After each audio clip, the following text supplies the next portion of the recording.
So what y'all want to talk about today? Oh, did y'all listen to Cole Beasley's new album?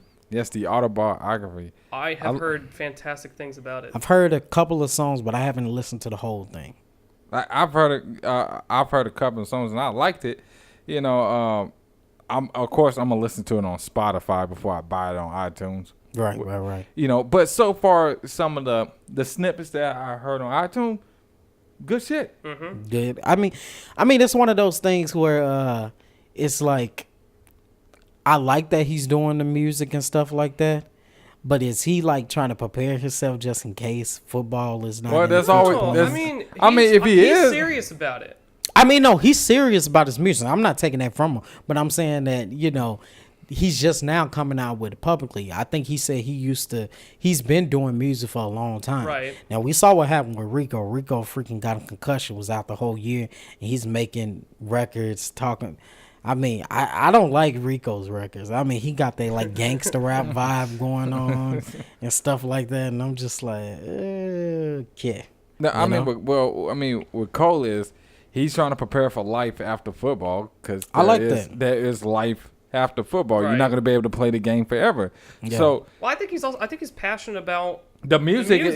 as well. That's what I'm saying. It's a great thing to fall back on once your career is over. Right. You know what I'm saying? So it is like he's getting up there in age. He's preparing for life after football because it will come. Well, and I there were people who were saying the way that he's taking with the content that he chose and the seriousness with which he is presenting the release and the way he's talked about it with his teammates, he does not want this album to be considered good for a football player. Mm-hmm. He wants it to stand out as his own as its entity. own, as if he wasn't notable in any other way. He wants you to view the album like that and judge it on its merits. Like, people are exactly. saying generally It's a it's good good. album. It's Yeah. good. Like Yeah, generally, I'm thinking good I'm review. gonna bump it in the car, listen to the rest of it when I leave There you out go. of here. And like you brought up a very good point. I mean that it's not a playlist for football players that just want to Right. jam the music. You can tell that by the album cover. Have you seen his album cover? I did see the album cover. He's got the number 11 on the helmet, looking in the mirror. But when he looks in the mirror, all he sees is He him sees, as the yeah, person, not the Regular football self, player. yeah. I thought that was very telling. So yeah, I generally it's got good reviews. I've even listened to a couple of the songs. It's good. It's good music. You know what I mean? Yeah, man, it's 13 songs, on his own label. I like that. I like that. Coordination. I mean, y'all know I rocked with the 80 Stings. The 80 Stings was my joint. So, I can't wait to listen to the rest of it. And he has this vibe. It's like people's like, what is he trying to be like Eminem? No, he has like a totally different vibe.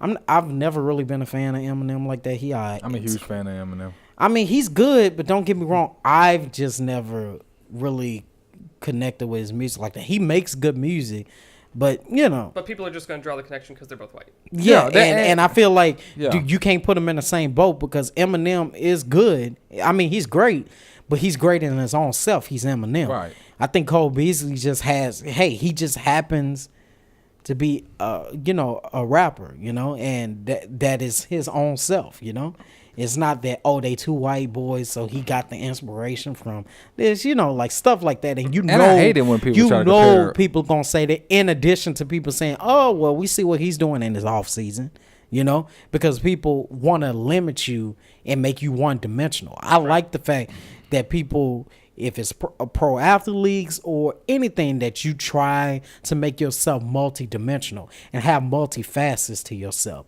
and multi things that you want to do. Like, for instance, I was talking to somebody yesterday and I was telling them about all the things that I'm into. As everybody knows, I do music. I'm a producer, stuff like that, sound engineer, all that. I also write for people too. But at the same time, I'm doing this podcast with you guys or whatnot. Right. I'm really planning on open a division of my company as far as doing videos and stuff like that. I'm planning on doing that. So it's just like you don't want to be one dimensional. You want to have your pot a little bit in every. I mean, we talked about Don Glover last week. Yeah. Does everything. Yes. directs, acts, And writes, does it great. music, And yeah. does it great. And it's like it seamlessly fits together, you know? So Like a it's just puzzle. like, yeah, like a puzzle. And that's one of the ways to stay relevant, you know? He's got multi-dimensional. Like I always say, it's a what are you doing for me now type life or society that we have. So is, you know, you have to continue to keep yourself busy, but you got to continue to have your eggs, you know, in Multiple baskets. in multiple baskets. That way, you know, people can know you from everywhere, from every form. So it's just like, yeah, that's cool. I think I'm gonna check it out. Yeah. Also, you know, not listening to his music. I still been bumping the Wendy's album. Oh gosh. Did we talk about that one on the first podcast? Oh my God! Wow. I think we did. Wow, Yeah. throwback. Still bumping that. You know what I'm saying? It's got some good shit, good music. You know what I'm saying? 4 for 4. The been bumping that. the true gatekeepers. I of- thought of I what heard music you should be. bumping that in your car the other day, but I didn't want to say nothing. I thought, you know, I thought you. Hey, if was it's trying to good keep it to music, yourself. I'll listen to it. I don't care. You know, it's better than listen to these trash ass mumble rappers. Yeah, tomato. I mean, some of it be bumper, you know. Just It's not my genre. Yeah. It's good. It's good. like they can be mumbling about detergent, and people will think that shit is lit. Hey, as long as that beat is cold, it does not matter. Okay. So is it about the delivery? Is it about the Yeah, it's about the delivery, it's about the hype, and a lot of people got to realize, especially when it comes to mumble rappers, a lot of their music is played in the clubs, and the thing is, people want to feel good, people want to get hype. Also, drug use is way more like it's almost like it's trendy. Like rappers always talk about getting high now, you know. It's like it's the trendy thing, but this is the stuff that they're playing in most clubs because people want to feel good like that. So as long as that beat is cold, they can kind of understand some of the words you saying or whatnot. It does not matter because people just want to have a good time. Mm-hmm. You get what I'm saying? So, People want to turn up. yeah, Yeah. we in the turn up stage, you know. I mean, and at this point, as long as you just have a song with, like I said, as long as you have a song that has a nice beat, but as long as you have a song that's somewhat trendy and somewhat catchy, people are gonna gravitate to it. Like, listen to some of these, not even just rap. Let's just talk about music in general. You look at some of these songs that are out now. These songs are very simple-minded. The lyrics is very basic, but people love them, and I hear them on the pop stations all the time. You know, the songs make absolutely no sense, but it's got a nice instrumental. Yeah. And It's, people it's all like about, it. it's all about and then, the beat. and then I always tell people this too. You know, coming from a songwriter standpoint and looking at the state of music as we speak now, one thing that captures people's attention is a fire hook. And if people don't know what the hook is, that's like the chorus. That's the part that's sung throughout the whole song. It stays the consistent. thing that when you're driving along and it comes on the radio, you're singing along to that part. Normally what the song is named out Right. after, you know, stuff like that. So as long as that hook is like amazing, nobody really cares about the rest of the song. If the hook is good, the beat is good, nobody cares. It's sad, but hey, you know, everybody don't love music and see music like me, you know. or And stuff I mean, there's like multiple approaches. Yeah. You can go for mass appeal. You can go for sort of your niche audience. that. Yes. Yeah. Go the earthy vibe, you know, all that kind of stuff. Right. I mean, it's just for me is when I listen to music, I like a story to it, Right. or like a message. Do you want that? Do you want that within the song? Do you want that within the album? Do you Because- want that both? Like, Because with rappers that you can actually understand their lyrics, they're normally telling a story inside the song. Like for Right. instance, Kendrick Lamar on his album To Pimp a Butterfly, he's sending a generally message throughout the entire album about whites versus blacks, that sort of things. He's sending money, greed, all that stuff. It was the same thing on his latest album, Damn. It was the same thing. You know, it's funny J. you Cole is mentioned- another one. J. Cole is another one. Oh, yeah, that, they tell that stuff. I Oh, bump to yes. his music all the time J. because Cole you know, do tell stories. you know what I'm saying. He's got the song ATM. But you see, that's the reason why a lot of people love country music. Because country music, I mean, don't get me wrong, every genre of music tells a story, but country music almost It's a tells you focus. it's a focus on it's one particular story. It happened at this time. This happened. I went here. I went there. Versus where you listen to other music like pop music, it's telling a story essentially, yes, but it's not focused on one event. Most country music is focused on this one complete event that happened this one night. Think of every Luke Bryan song. It was this one. It's this one night. I picked up in my pickup truck. We went down to the local bar. We did the Texas Square dance. You know, the Texas 2, and then we.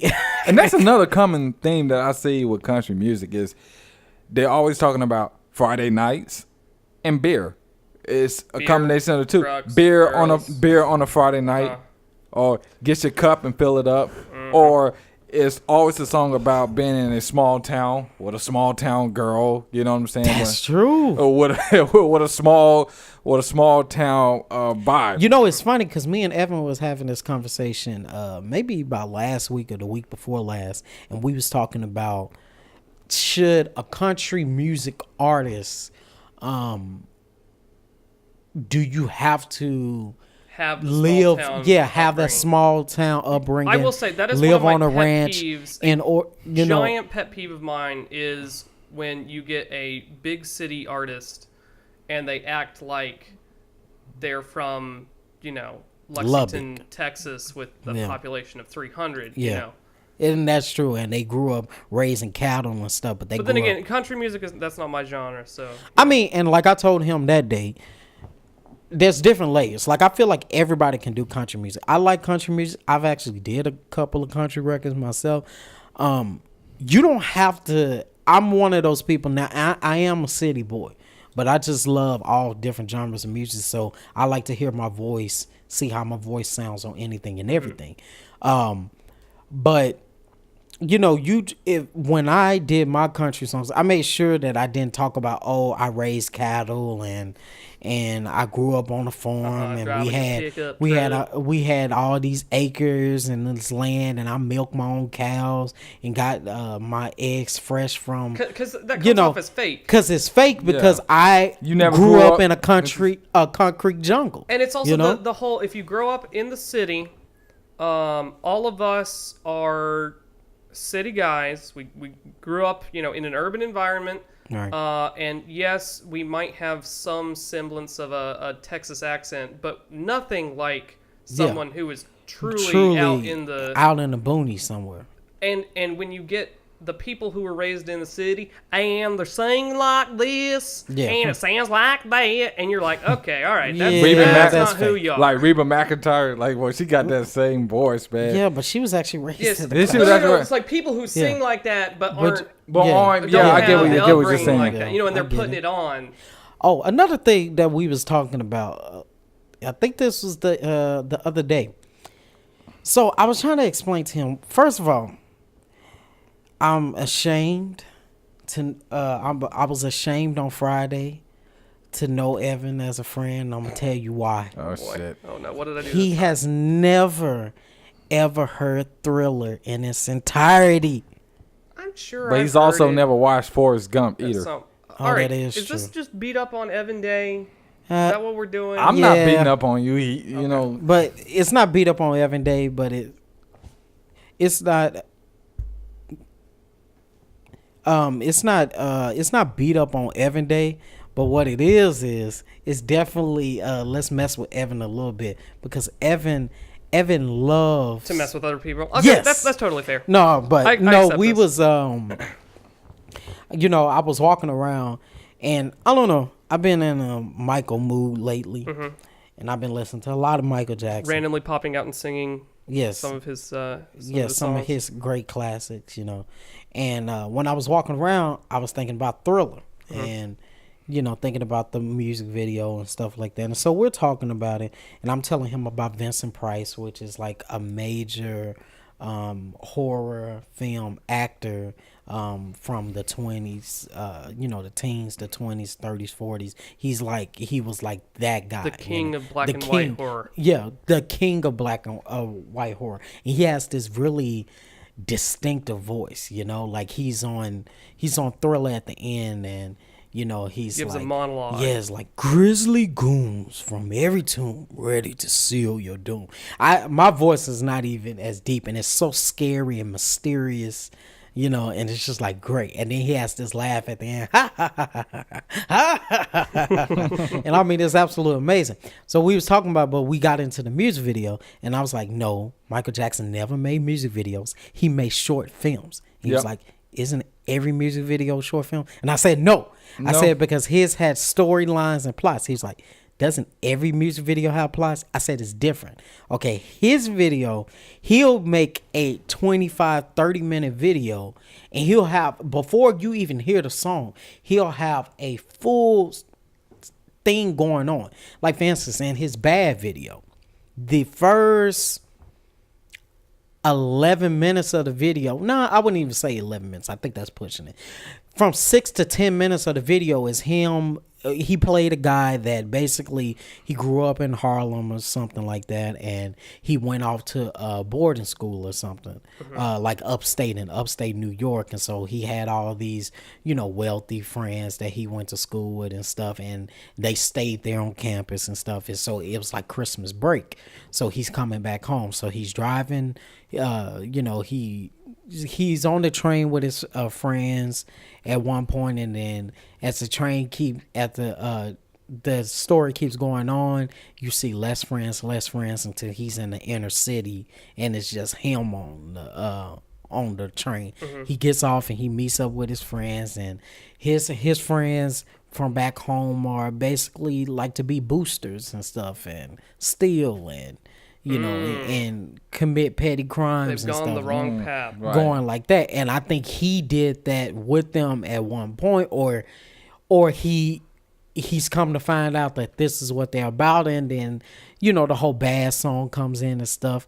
But yeah, like that right there, it's like you could take the song out of it, and then the film would stay by itself, and it wouldn't even need a song attached to it. So it'd be like It just happens to be that it's done by a singer, so the song is attached So to it's it. a motion picture. So it's a short film. Yeah. So that's why I say his is different from people who are just making regular music videos. Because normally regular music videos, if your song is anywhere between 3 to 5 minutes, you have a 5-minute video, and it's specifically for that song. Right. But if I can take the song out, And you might bump it up. Sometimes they have lengthy intros, outros, intermissions. yeah, but it's like something. if I look at a short film like that's done by musical artists, as if I take the song out of there, will this be a great short film by itself?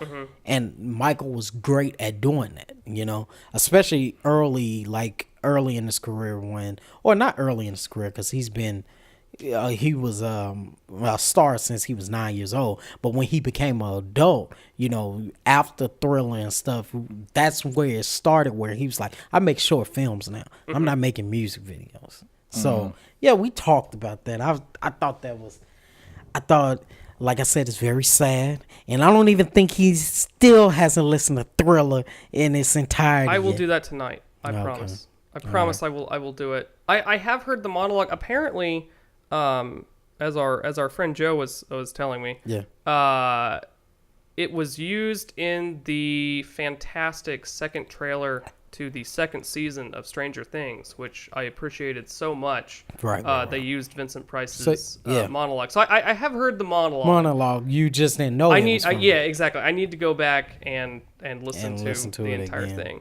On the note of music videos and short films and all this kind of stuff, did you know that Indian movies, like from India, are basically giant music videos? That's how they get all of their music. Okay. Oh, really? They have a movie, and the movie goes, and then at some point, it's sort of like like High School Musical, all of a Yes. sudden the music starts, Yeah, and yes. then you know that the choreographed dance comes out, and then they'll do that, and they'll have the music play, and they'll Okay. do a choreographed dance, and all this kind of stuff. So will it's happen. not like us having MTV or Yeah. well, MTV and VH1 aren't video channels anymore, but having a specific thing where it's nothing but standalone music videos. Precisely, but it's inside the movie. So Right. you're watching the movie, the music happens, the dance happens, and then they go right back into the movie. And this happens multiple times. They'll have a few songs inside the movie, and apparently that's like most of what plays on the radio. Right. And so there's this Indian restaurant in Valley Ranch that we go to, and they have their version of MTV up really? on that's up and playing. And Are you talking about the Indian restaurant on the hill? not the one on the hill. That's Okay. our place. It's down Bawarchi, I Okay, think okay. is what it's called. It's down at the bottom of the hill. Okay. Fantastic. Highly recommend it if I could remember and pronounce the name. But anyway, they have their version of MTV, and they literally just play the scene from the movie Oh, as okay. the music video. Cool. So it's That's interesting how they have that idea, but they've taken. I mean, it's a full fledged movie, Right, And right, it's in right. pretty much That's neat. every Indian movie is gonna have this format. That's neat. I like that. Yeah, okay. yeah. That's it makes it very convenient. You know what I'm saying? You're getting two for the price of Mm-hmm. Exactly, one. and that's You're why watching a lot of you're people watching go the to movie. watch the movie is Right, for you the watch- music it's and for the the music, dancing. Yeah. Yeah. It's like going to like one of those drive-in movie theaters, and you're getting two movies for the price of one. It's kind of like that same It's thing. bundled up together. Dude, Also, I wanted to go to a drive-in movie theater. You've never been to one? Coyote. man. Coyote. Coyote I Drive-In, guess that's I what never Yeah. get around to have the time to do it, and especially the fact that it's about to be summer. I don't care if it's 7 in the evening. I am not standing in no movie theater at that time. I mean, no Depends on the outside. weather. Yeah, it really depends on the weather. That's something you could do in the fall time when it's not too cold. It's not too hot. It's right in the middle.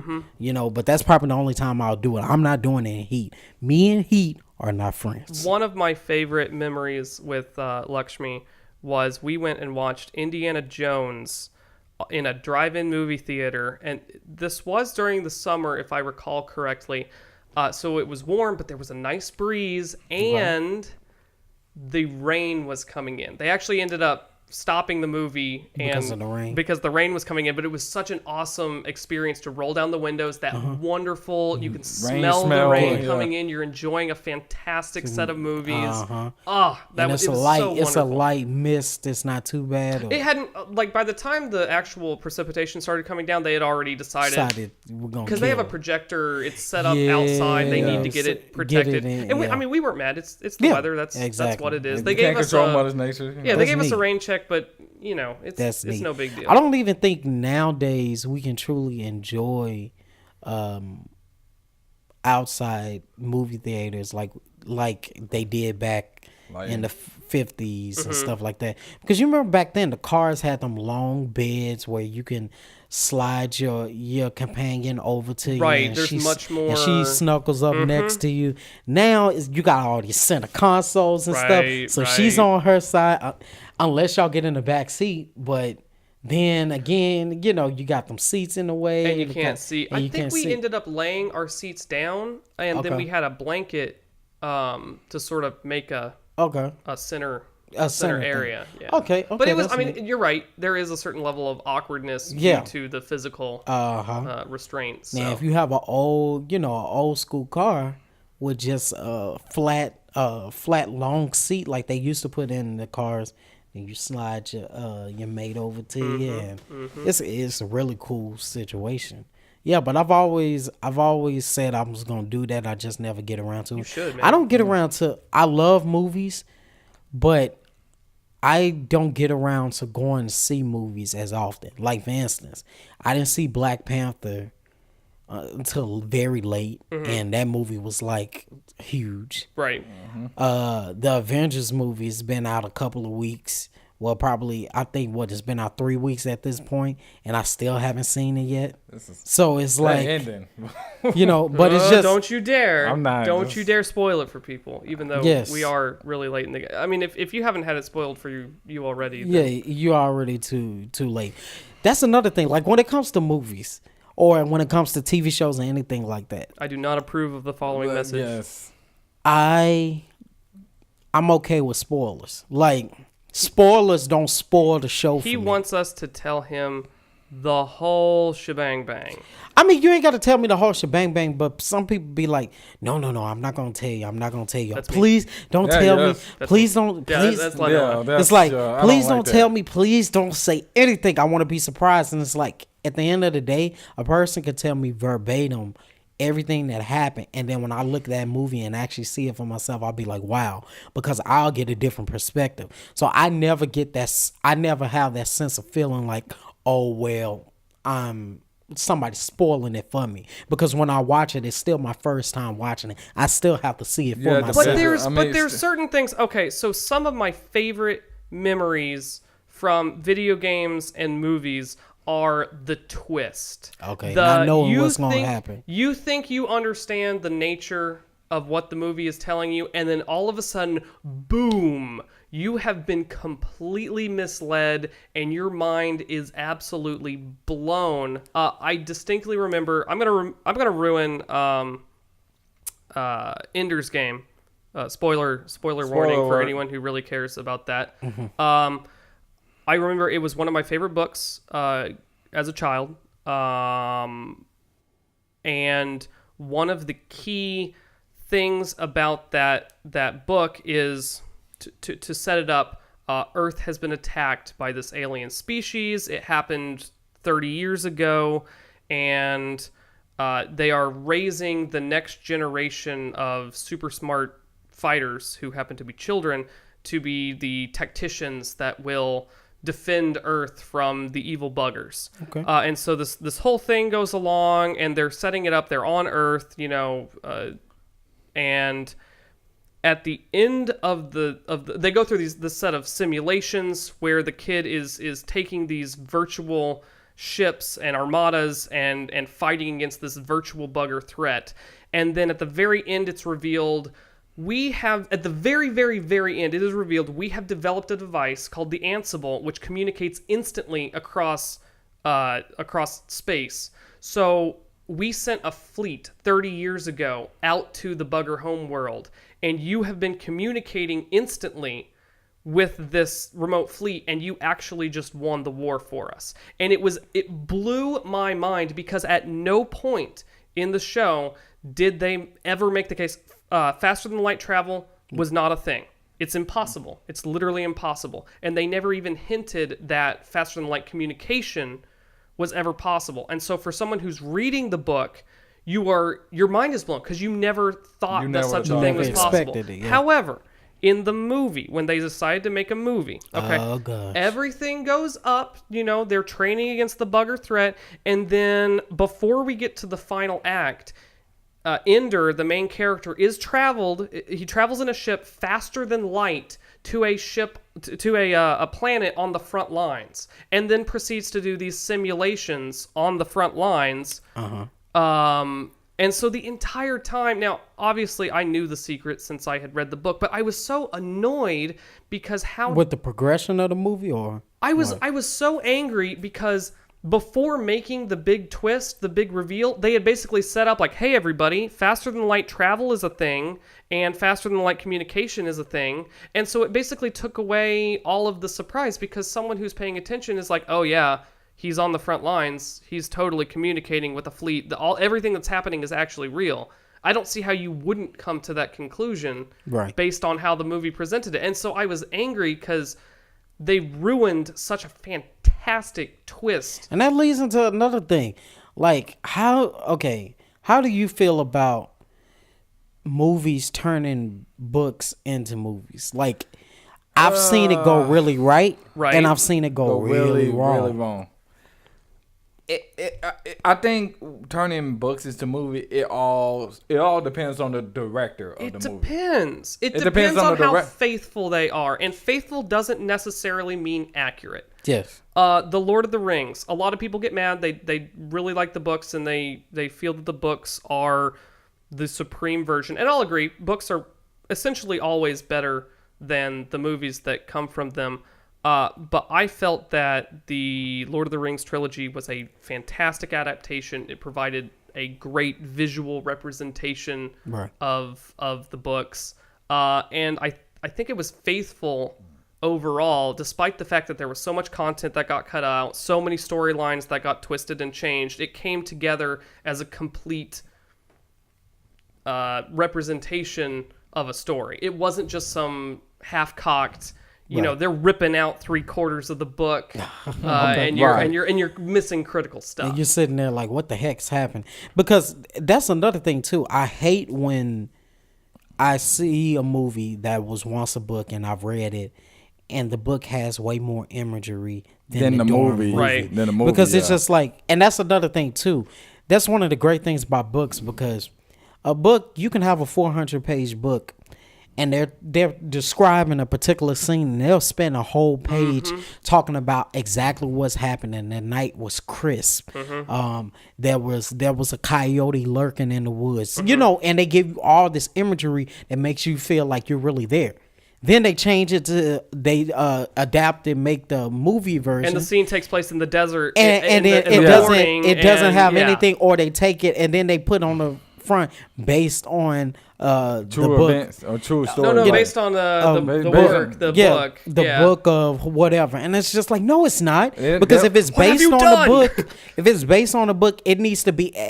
Okay, I can understand you have minor changes, but it needs to be about 95% accurate to what the book was. But I mean, I've also Or don't say that it's based on the book. You can name it the same thing the book was, and then you can say something like inspired. Right. If I see at the top inspired by the book Chronicles of Narnia or Right. something like that, then I'll be like, okay, it's an inspiration. It's not necessarily, you know. But if you put the word in there based on true events, It should based be on very- this based book, on it. it needs to be at least 95% accurate to what the book stated. Okay, sometimes it can say based on the book, but I've heard this from many people that writing the book and directing a movie about the book is totally different. There's some scenes that Right. they have to change in order to make this scene fit along with that scene.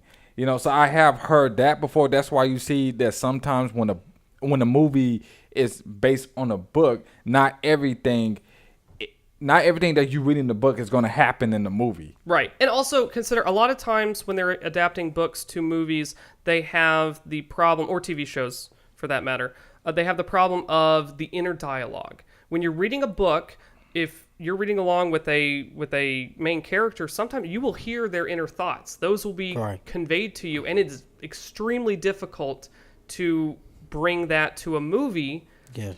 I mean, they can have the ghostly voice. I wonder what he's thinking. But, you know, Yeah. that doesn't really translate well. And so sometimes they'll need to have a side character come over, and the main character will say to the side character, I wonder what he's thinking. Yeah. Which never happened in the book, But but it's it something... makes sense because you sense. need that. And Yeah. I think that's what I mean by faithful is the characters need to behave like the characters would in the book. Even if the exact actions that they take aren't the same, if I have a very honorable character in my book and I know that their character is based around honor, Right. all right, and then in the movie they do something that is backstabby, that's the kind of stuff that irks me so much. That's the kind of stuff where I'm like, they would never do that. Like, how dare you change the very fabric of who that person is? The identity of that character. Like, yeah. even if the action makes sense, even if it was a wise decision in the context of the movie, we're getting way hypothetical here.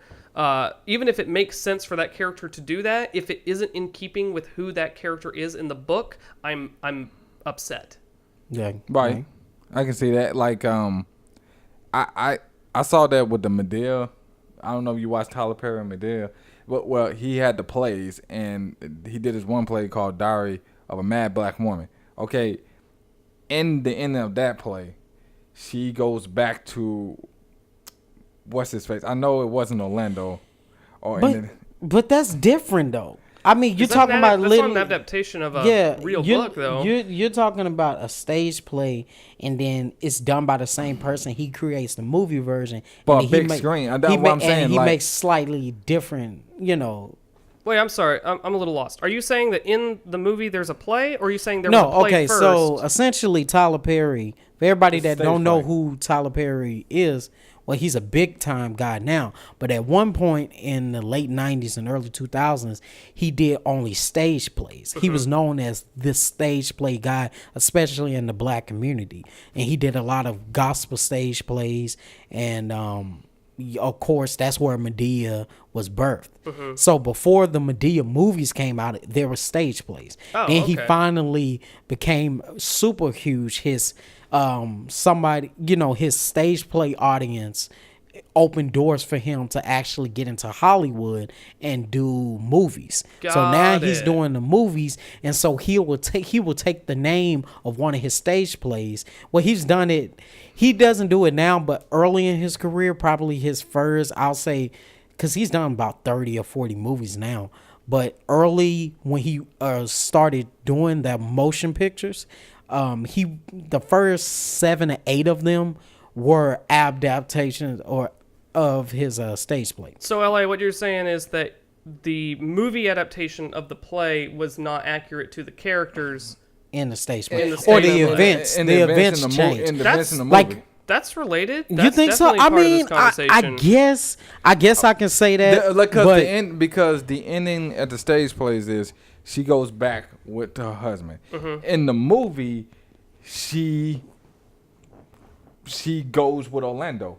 Like Orlando asks her. That's to a huge difference. That's a huge difference. I mean, it's a huge difference, but I guess I feel like since it's created by the same person and it's their work, They have the right to change it. it's not like, because normally, if you think about it in a book sense, normally, let's just say they turn one of the Alex Cross books from James Patterson. They turn one of those into a movie. James Patterson might be a consultant on the movie, but he might not necessarily be the one that is doing the movie. So a lot of times, authors, they will sign the book, the film rights, Right. over to a movie studio, and then a movie studio will bring in a screenplay writer and stuff like that. That screenplay writer will read the book and then create their own version of the book for movie format. See, but a lot of times when they sign the rights away, they also sign hey, I'm going to be advising and I get final say. So Some of them if you do. start to butcher my characters, Yeah, I some of can them, put the some of them brakes. do.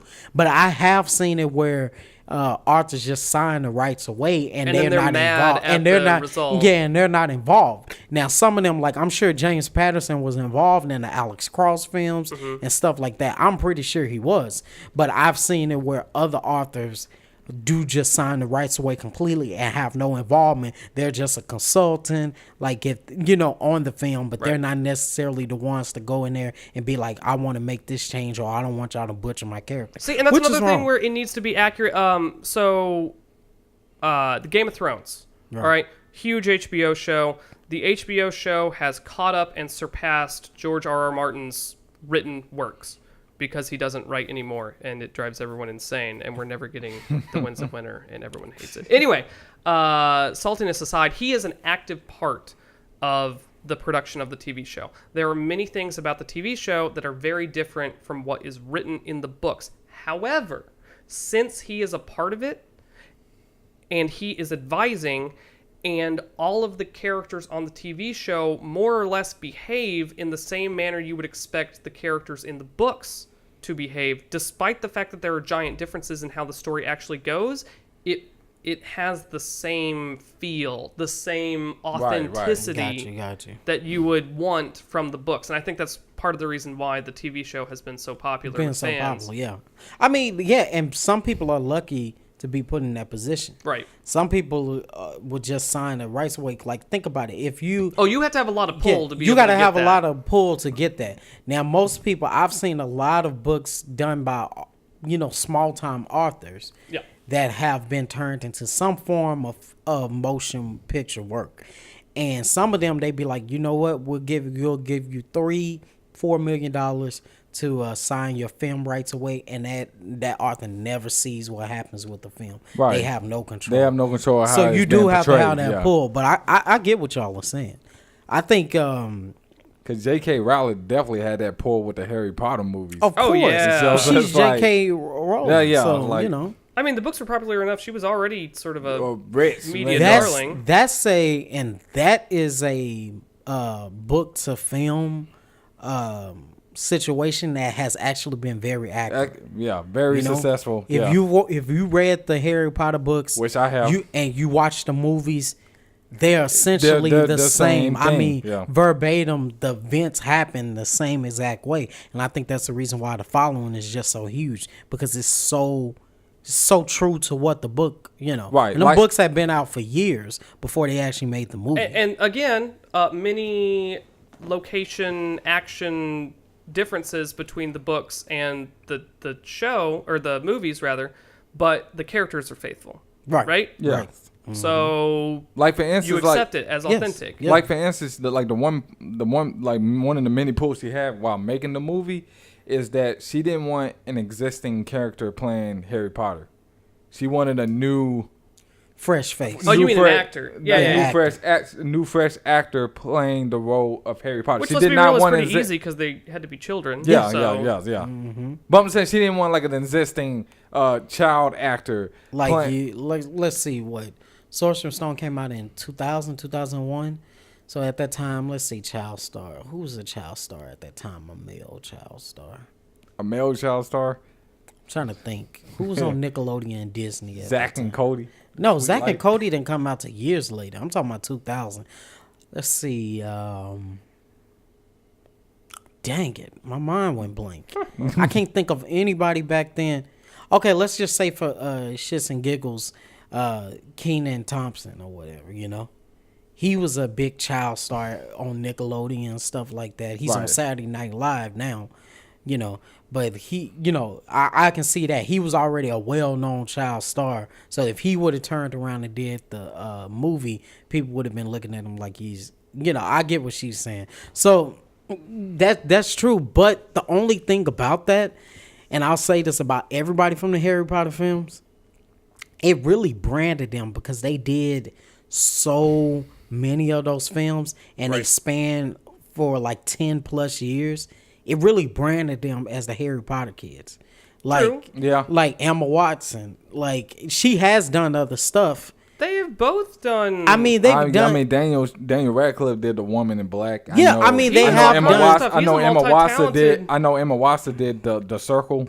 yeah, That's another movie. like they have done other stuff, But they know but they- it doesn't they have known that as the Harry same. Potter kids, It yeah. doesn't have that same degree of like wow, you know. It doesn't transcend like that Right. that film collection did Because And that's they- or that series because film that But series- that's, that- I because mean, that series come on, plays can so you many really high compare- expectations. Yeah, that series is like a generation capstone. I don't think it's fair to compare any work that they've done afterwards No, with it's something not. that was But, such okay, a- I'm it's kinda not. thinking- It's not fair, but you know people's gonna do it anyway. Yeah, I mean, That's when you the- think that's of, the when you think nature about of it, it. most people, if you bring up their name, they'll be like, okay, well, you know, Emma Watson. Oh, you mean from Harry Potter? Yeah, her. Exactly. You're right. You're right. So it kind of basically solidified them, like they will always be attached to that, and it won't be like, oh, you know, like if you talk about Tom Cruise, you just don't think about Top Gun and Risky Business. You think about Jack Reacher. You think about Right, Mission right. Impossible. Mission Impossible. You think about Rain Man. You think about Eyes He's Wide Shut. very prolific. Yeah. Speaking Or of for Mission, instance- speaking of Mission Impossible, I can't wait to go see that movie. Oh, that's Mission gonna be Got a new one coming out? Fallout, yes. Yeah. Is it soon? I think it's Later gonna be this next year. No, Next it's year, supposed to be. okay. It's supposed, I It's think supposed to be this year. It's supposed to be this year. But I mean, if you, we can even take it to a musical standpoint. Like we was just talking about Michael Jackson earlier. Michael Jackson was a child prodigy. He started when he was 9 years old with his brothers in the Jackson 5. Well, yeah, this is a And family business. Yeah, and they were huge. They was like as big as the Beatles for years. They had like what 7 number one straight singles and stuff like that. He grew up, and then once he was an adult, he transcended into Michael Jackson, the king of pop. People just didn't think of him as, oh, Michael Jackson. He was that kid from Jackson 5. No, that no, sung no, I he was his Want You own Back. thing. He was his and own ABC. brand. He turned into Michael Jackson Off the Wall, Michael Jackson Thriller, Michael Jackson Bad, and he wasn't just labeled for his child stuff. Some people are that's the cap. There's Right. that cap, and I feel like that's what happens with like the Harry Potter kids. When I think of all of them, they have done other stuff, and it might have been great, but to me, they will always be known as the Harry Potter kids. Yeah. You know? And they're tied to that forever. And I think that's another thing why, if you think about shows in general, like for instance, you think about Grey's Anatomy. That's a big show. I think it's going into its Spin- 14th season. Yeah. I don't understand how that show is still on the air. Don't get me wrong. People I love it. love Grey's Anatomy. Isn't it the sexy sex that sexes in the hospital with the sex? Yeah, but they didn't Saving come. Hope, yeah, but but they Saving didn't Hope come. was like yeah, the same. Saving Hope was like the same thing. And yeah, that only lasted for and 5 ER, seasons. don't get me started. But they've toned it down. It's not like essentially just like, oh, it's all about, sex, but it's mostly about the relationships, So I can kind of understand, why that's going to be a factor. it's People less have of a- people have their favorite characters on Grey Anatomy. It's less of a medical Grey drama Anatomy all and the more time. of a straight soap opera, right? No, it's a medical drama. I mean, there is medical drama aspect. no, because if you think about it, Grey's Anatomy, have you ever watched like? but I've you've seen a couple episodes. Okay, if you think about Mostly women watch it. not I don't really, think that's true. no, I that's mean, not true. Probably statistically true, Yeah, but I but think it's not like a an house. overwhelming. That's why I said mostly. That's why I said it's mostly. It's a cultural show. One thing about Grey's Anatomy, every episode it starts over with a new medical drama. Like somebody comes into the ER room, and they have this sickness, and they have to do this surgery and stuff like that to heal them and stuff. But then you have all the underlying situations happening in the background. That you have the relationships, you have them buying the hospital, you have all these other aspects. So it's really considered a medical drama. It's not considered a soap opera because it's more of its urgency to make sure the patient survives, make sure the patient is okay and stuff like that. Mm-hmm. And then it has the relationship stuff on the other side of it. I'm seeing here that 76% of the viewer demographics for Grey's Anatomy is female. Okay, well, So I was right. Yeah, I'm gonna count that true from LA. So I was right. it might be true, but I think to me it's a show that transcends past. Okay, but there's another medical drama called The Good Doctor on ABC. Have anybody? I've never Is he checked the one that who's out. he's like He's autistic. Autistic? He's Yeah, autistic. There's another extension of that, and it's like I feel like how many drama shows can you make of the same subject? Right. do you want to talk about cop dramas? I get it, but The CSI clones? okay, when you talk about $1.5 cop, million of okay, them? but when you talk about cop drama, I'm thinking something like Lethal Weapon. You know what I'm saying? Lethal Weapon had its own. Is one of many You know what I'm saying? Yeah. cop dramas. They have plenty of those. Yeah, but Lethal Weapon had its own Flair flair They to it. all You know what I'm have saying? their own flair. Flair, I mean, yeah. Grey's Bad Boy- Anatomy is a lot of like relationship drama. Lakshmi loves this show, The Resident, which I believe is on Yeah. Fox. Yeah, Am I yeah, wrong? and it's essentially the same, but it has its own kind of. Its flavor is it's sort of like the little guys versus the organization. Like Right. the hospital upper management are the big bad, like Okay. truly evil people, Right. and it's sort of the little doctors who are trying to actually help people. Right. But they, you know, So each one each show of every genre Like- obviously is going to have something that sets them apart. like Bad Boys is another cop movie that I love. They actually gonna make a Bad Boy 3 in the next couple of years. Are they really? Yeah. Yes. So that's another cop. That's another cop movie that had its own flair to So it. what sets it apart? Well, with Lethal Weapon is you had Murtaugh, who was the family man, and you had But they- Riggs, who was That's seen by essentially most- what Bad Boys is. Martin Lawrence was a family dude, and Will Smith was the player that just, he was a single bachelor kind of guy. Here's where I'm finna How- point out the difference here. Riggs wasn't a player. He was seen as the crazy, delusional, like I'm finna shoot myself in the mouth type of crazy. Never He was went he was very outspoken. The way he seemed a little crazy, but the way he was just passionate. Look, the way he apprehended subject was totally unconventional. Like I remember in the first Lethal Weapon movie, he was talking to this guy that he's gonna jump off the ledge, right? And the way how he talked to this guy off this ledge was unconventional. He's like, "Hey man, you want a cigarette? Sure, yeah, let's smoke a cigarette." As he handing him the cigarette, he already got the cuffs out. Once he handed him that cigarette, cuff stuff, and then they jump off the bed. You know what? You want to jump? You know what? Let's jump. They jump off the building into this the little airbag, the little okay, thing I see. like They that. had like a net. Right. And Murtaugh, he is furious. Like he's like, "Get in here!" Like they went into like a empty convenience store that was around that building. He's like, "What are you fucking crazy?" He said, "Yeah, maybe I am crazy." He said, "Let's pull the bullet. Let's do the bullet." "Yeah, I am crazy. Let's pull the bullet." And He's he like was sticking the gun in his mouth? Yeah, he had a gun in his mouth. And he's about to pull the trigger, and Murtaugh stopped him before the trigger get So pulled. he's just unhinged. Well, he said, "Wait a minute, this ain't no kind of crazy show. You really are crazy." And Rick said, "I'm hungry. I'm finna go get something to eat." So he sort of sets it up that he's crazy. So in Bad Boys, they're just a little more aggressive. What Germany is saying is, it's the same. It's the same thing as Martin Lawrence is the Family Guy, but Will Smith and Rick's are totally different. Will Smith is a player. You know what I'm saying? He likes to get girls. Bachelor. You know what I'm saying? Get girls, smash girls, and it's the same thing. You know what I'm saying? Riggs was never that.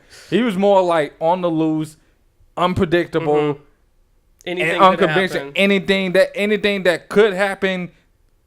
So see, even with something that seems as finite as a cop buddy drama or whatever. Right. And like with Lethal, there's got to be differences. Right, and I watched Lethal Weapon I had the first Lethal Weapon on VHS. Right. Even though the movie was made before my time, still a great cop movie. Oh yeah, I mean all of the Lethal Weapons were good. Yeah, all the Lethal Weapons was good. I'm just pointing out the distinct differences. But essentially they're the same. There's still a cop drama. I mean, if you think about that goes back to what Evan was saying about Grey's Anatomy. It's not the same as other medical dramas. They all have their own little, flair. Right. The Resident is different, but they're all essentially the same show, but they all have their different thing, and they have differences that people are able to appreciate. I couldn't imagine trying to be a writer for a cop drama or a medical drama. Good luck. Yeah, because it's always got to be. Yeah, it's saturated. It's oversaturated with that. You got to try to make this medical drama stand out above the other medical drama without jumping the shark and becoming completely ridiculous. Without biting off from other medical shows. You got to. They buy off from each other, and that's all one of the things. Time. That's another reason why I think the sitcoms. I don't understand why they're not as prominent as they was before. Because if you think about medical dramas, hospital dramas, or cop shows and stuff like that, there always has to be drama every episode. Right. And I don't know, if I was a writer on a drama show, I feel like I would just... Like, it's different from writing a movie. You'd get burned out. You'll get burned out because it's like it has to be drama. And you can't have too many moving pieces. Yeah. And you can't have, and it's can't be, like you said, it can't be too complex. It's gotta be that, but it's gotta be enough drama filled to entertain everybody. You know? And that's one of the reasons network TV, I've said it before, not my cup of tea. Let me take Westworld for an example. Every episode has an absurd number of moving pieces. If you look away from the screen for 30 seconds, you're going to miss something critical towards the procession of the show. And I feel like that's something that they don't do as much or can't really get away with as much with network TV since they're going for a larger audience. Yeah. It's got to be easier to consume. Yeah, easier to consume because nobody wants stuff too gritty. And I will say this, HBO is one of those networks that go against the grain. And but they do. I'm sorry. Their grittiness is sometimes it's hammy, like it's nudity for the sake of nudity rather than nudity to push the storyline. Yeah, mm-hmm. And you're sort of like, oh, okay, and that's another. Yeah, that's one of those things because it's just like because you are a paid or a pay for cable network and people come to you for the edgy content. You don't have to flex. You don't have to freaking add a sex scene in Every- every other scene. Because what is it there for? Is it to and that's another thing. Like even with rated R movies and stuff like that. One thing I hate so much is when they just add sex scenes in there. To just Yes. add sex scenes. Like for instance, this show named Power that's on Star. Love the show. But sometimes I feel like, okay, y'all put a sex scene in there for no reason. We already know these two people are having sex with each other. We don't need to see a sex scene in them every single episode. Yeah.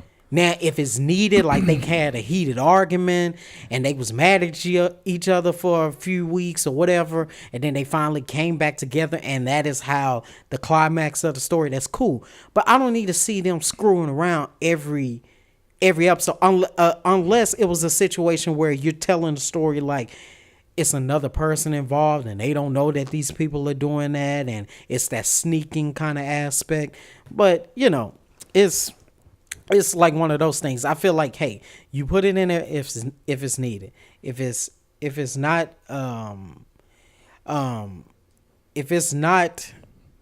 not needed, do not add. Right. That only put it in there if it makes sense to the if it makes sense to the storyline. Right, and okay, so when I talk about the network versus the cable, it's not that there is sex, it's not that there is violence, it's that they don't have to hold themselves back. Right. It's that if those things are something that would contribute greatly towards the procession of the story, they don't have to hide from it. If your main character needs to die in a way where they get shot at point blank range and their head explodes in a visceral, like a boom, like a whoa. Yeah. There's what that, just happened? There's kinda that situation. oomph. Yeah. And they don't have to hold back. Your characters can talk like actual characters. People who are in violent situations are going to say, motherfucker, get down. Yeah. And if you're in a network TV show like, watch out. Yeah. It's And bad. it's not realistic. You know? You're able to be more realistic. Exactly. It feels on cable realer. shows. Yeah, it feels real. You know, I can see that, but I think there's still what's the word I'm looking for? There's still a place for network television. I think if you're talking about completely drama to the point where it's gritty like that, some people don't like to see that on their television. Right. Right, And I'm very not saying true. they shouldn't have that. But I will say this: And I don't mean to be elitist. That's not what I'm getting for at all. If It's we're just- gonna, but I will say this: if we're gonna talk about network television, network television has came a long way. Mm-hmm. They are starting to get more and more and more like loosening the reins. Mm-hmm. You know, the what is it, the FCC, Yep. or you know, they're starting to loosen the reins a little bit more, starting to kind of say, hey, okay, well. You know, you can say this, you can say that. It's changing with the times. It's changing with the American time. culture has shifted Yeah. to be more accepting of that, and a lot of people, your more fundamentalist types, this grates against them very strongly. They want a more prim and proper Yes. society, but I honestly appreciate that everyone is much looser with Yeah. regards to certain things. You don't take expletives like my word. Yeah. Oh, let me clutch my pearls. You know, Yeah, like Yeah. everyone's just much more real, much more free. Right, yeah. Yes, yeah. It has to change with the times, because if it doesn't change with the times, then They gonna be left behind. Yeah, you're yeah, locked you're gonna in. be, You're gonna be left that- behind. It's nothing. It's nothing that you can do. You're gonna be left behind. because you know a television show wasn't able to stand the test of time. That's what. Yeah, it needs to connect needs with to- it people. needs to And connect with if people. it sounds, prim and polished and fuddy-duddy, Yeah, like shut the French door. Like is there something like that, something of that nature. You know what But I mean? if you want to talk about older television, you think of some of them older shows. While there was a lot of like restrictions on what they could say, you had some of those edgy shows out there. Like for instance, Roseanne, back in the 80s and 90s. Roseanne was a show that if you looked at it now, some of the stuff that they did back then would be super offensive, and they got away with it. Or like you you think mean about at the time or like yeah, today? at the time. Like it would be offensive in today's time. Well, you know? I mean, heck, if you want to go back in time and look for offensive stuff in media, that's pretty easy. yeah, but I'm saying that like if you think about it, certain things that you think that, hey, in that time, because FCC was so strict on certain things and they were so prim and proper, and the content that you was putting out, you would think that, okay, well, everything was like button up, suit and tie type situation, but there were a few shows that was able to get away with it. You think about In Living Color, a lot of the stuff that they did on that sketch show or whatever, you probably couldn't even get away with it now, even though the reins are loosened a little bit in today's time. So you had those little landmark shows that kind of had that pull. But you're right. Generally, most of those shows, everything was like, listen here, your show got to be like this, this, and that. Like, for instance, I don't know. Like, back when I was a kid, I used to be a fan of shows like Seventh Heaven. Like, that was my stuff. Good, clean show, you know. I mean, if you look at it, you look at a show like Buffy. Like Buffy at that time, people like Buffy, but you know, Buffy wasn't on any of the major networks. Like, I wouldn't even say Fox? No, it was on WB. Oh, okay. And WB and wasn't on like UPN. It moved to UPN like the 4th or 5th season, but it essentially started on WB. Okay. The first few seasons, that was one of the shows that broke out WB. Like that show Felicity. I don't know if y'all have ever watched that. Dawson's Creek, another show I love. But if you look at it, those shows right there, like Buffy, like it wasn't getting picked up by no ABC. The big guys at that time was ABC, NBC, and CBS. Fox was still coming into his own, because if you think about late 90s, Fox had only been out 10 years at that point. Right. So Fox was still a fairly new company. So the big three guys, and if you look at them shows, they had good, clean shows like a Fresh Prince on NBC, a Cosby Show. CBS had, I want to say they had Family Matters. No, CBS did have Family Matters, but it was towards the end. You had Step by Step on some of them shows. Like, they was good, like, you know, prim and proper shows or whatnot. And then you had the edgier stuff on these little startup networks like the UPNs, the CWs. Well, CW wasn't out at that time. But the UPNs, it was WB. But that kind of, you know, the Fox, that kind of concept. So yeah, like, those shows kind of was ahead of its time, you know? And it's like now people are like, you know what? Listen here. We're changing so much with the times. I want to see a lot of sexual stuff on television. I want to see a lot of gritty stuff. I don't want the FCC to hold back, you know? And it's like, wow, you know, you have to change with the times. That, like y'all said before. Yeah, otherwise you'll get left in the dust. Yeah. And after and it's the all culture settled, will and move on and leave you behind. And after the dust settled, you're the only one on the back.